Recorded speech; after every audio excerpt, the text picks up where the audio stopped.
Welcome, मैं हूं ज्योति। आप देख रहे हैं चुनावी समर, जहां पर एक और ताजा अपडेट के साथ हम हाजिर हैं। दलितों के सहारे आरएसएस बीजेपी अपनी नैया पार करने के लिए रचा षड्यंत्र। बाबा साहेब भारत की जनता के लिए क्रांति का वह चेहरा है जिसका आज भी कोई विकल्प नहीं है। हालांकि देश में जैसे जैसे भाजपा का प्रभुत्व बढ़ा, वैसे वैसे बाबा साहेब के विरोधियों की संख्या भी बढ़ती गई।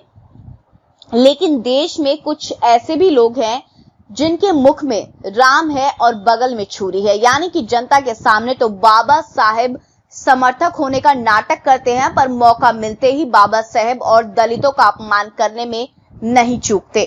इस लिस्ट में सबसे बड़ा नाम है आरएसएस का। जी हां, देश के दलितों को अगर मोदी सरकार दलित विरोधी लगती है तो इसका एक बहुत ही बड़ा कारण आरएसएस है। और ये विपक्ष का भी मानना है कि आरएसएस को खुश करने के चक्कर में भाजपा ने सीएए और एनआरसी जैसे कानून बनाकर दलितों को देश से बाहर करने की कोशिश की है। इसलिए तो राजरत्न अंबेडकर ने भी ये कहा था कि पहले आरएसएस को बैन करो, क्योंकि आरएसएस के बैन होते ही भाजपा अपने आप समाप्त हो जाएगी। खैर, आज की चर्चा में हम ना ही राजरत्न अंबेडकर की तारीफ करेंगे और ना ही मोदी की बुराई, बल्कि आज हम आरएसएस के उस षड्यंत्र से रूबरू होंगे जिससे दलितों को सावधान रहने की जरूरत है।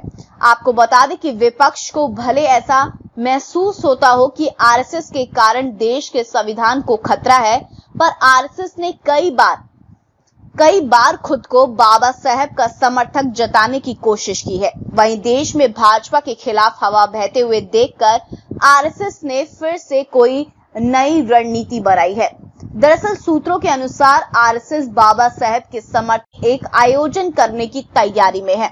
लेकिन सवाल ये उठता है कि आरएसएस के अंदर इतना बाबा साहेब के प्रति प्रेम क्यों जाग गया, जबकि विपक्ष को यही लगता है कि आरएसएस देश में खुद का संविधान लाने की तैयारी में है। दरअसल राजनीतिक पंडितों के अनुसार आरएसएस दलितों को झांसे में लेना चाह रही है, क्योंकि संगठन को यह एहसास हो गया है कि यूपी चुनावों में जहां भाजपा को दलित विरोध का सामना करना पड़ सकता है, वहीं यूएन भी आरएसएस के खिलाफ होता आ रहा है। और राजरत्न अंबेडकर तो आरएसएस को बैन करने की हर संभव कोशिश कर रहे हैं। इसीलिए भाजपा और खुद पर आई मुसीबत को टालने के लिए आरएसएस अब बाबा साहेब भक्त बनते जा रहे हैं। हालांकि दलित समाज उनके झांसे में आएगा ऐसा मुश्किल लग रहा है, क्योंकि दलित ये जानते हैं कि भाजपा और आरएसएस की सरकार से उनका सिर्फ नुकसान ही है, यानी कि आरएसएस का ये दांव सफल होना मुश्किल है। लेकिन इस पर आपकी जो भी राय है आप प्लीज कमेंट सेक्शन में लिखें। Thank you so much, keep watching today's for more news.